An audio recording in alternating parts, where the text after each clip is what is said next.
Meningitis, a quick guide to everything a college student should know. So what exactly is meningitis? Meningitis is a potentially life-threatening infection that causes inflammation of the meninges. You're probably wondering, what in the world are meninges? Well, meninges are a type of membrane that cover the brain and the spinal cord, which is the area seen in blue. The infection can be caused by a bacteria, virus, fungus, or other organisms. So how do you get meningitis? Bacteria get in through the nose or mouth and cross over into the cerebral spinal fluid and inflame the meninges. The bacteria most common in the college population is called Neisseria meningitis. This is the bacteria responsible for over half of the cases in college students, making it the most common cause of meningococcal disease in this population. Here you can see the bacteria colonizing on the tissue surface. So what are some of the symptoms to look out for?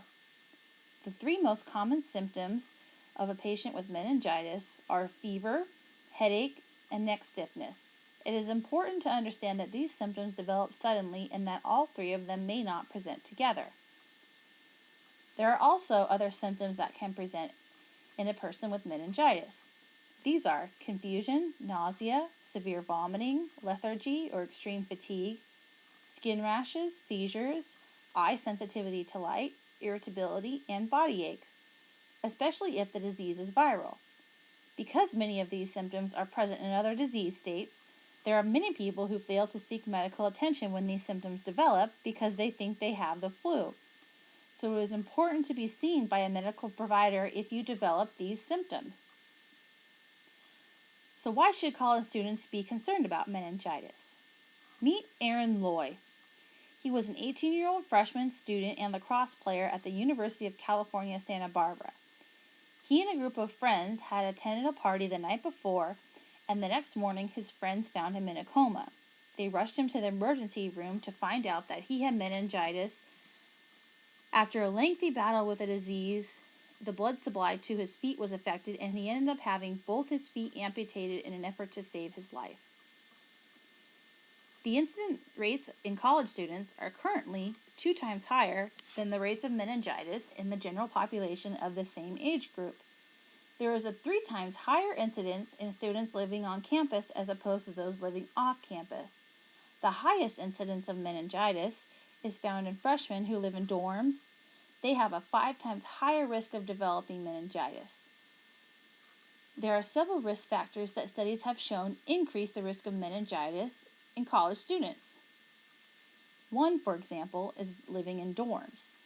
This disease is spread by respiratory droplets, thus living in close quarters to other students creates a fermenting ground for the virus and bacteria to spread. Kissing is another risk factor, as is partying and cigarette sharing. Activities that involve the exchange of saliva between individuals promote the spread of the disease. Sharing cups or eating utensils are also risk factors. One of the main ways college students spread the virus is through drinking games. The social behaviors of college students can put them at a higher risk of acquiring and spreading the disease. So what should you do if you think you have meningitis? The answer is seek medical attention immediately. The disease can spread rapidly in your body, so it is important to get to an emergency room and to see a medical provider. If they think that you have meningitis, there will be a series of tests that will be performed and they will place you on IV antibiotics. So just how serious is meningitis? About 15% of people who get the disease die even with the appropriate antibiotic treatment. Many of them die because they seek treatment too late. 20% of the patients who do recover from the disease suffer from serious permanent sequelae. There are many complications that the disease can cause, including memory loss, brain damage, coordination and balance problems, residual headaches, gangrene and limb amputation, deafness, dizziness, learning difficulties, seizures, weakness or paralysis, speech problems, loss of vision, and even death. As unpleasant as these things sound, there is good news. The disease can be prevented. There are some simple ways to avoid acquiring the disease. One is frequent hand washing, especially when coming in contact with sick people. Also avoid sharing food, drinks, chapsticks, water bottles, or other eating utensils with other students. Avoid the risk factors that we talked about earlier and get the vaccination. The vaccination for meningitis is called the Meningococcal conjugate vaccine, or MCV4. The vaccine is made by linking the outer capsule of the meningococcal bacteria to a protein. The vaccine does not contain live bacteria. It is usually given in 2 doses between the ages of 11 and 18. The first dose is given at age 11 or 12, and the second dose, also known as the booster dose, is given at 16 years of age. Recent studies have shown that up to 83% of cases can be prevented by the vaccine alone.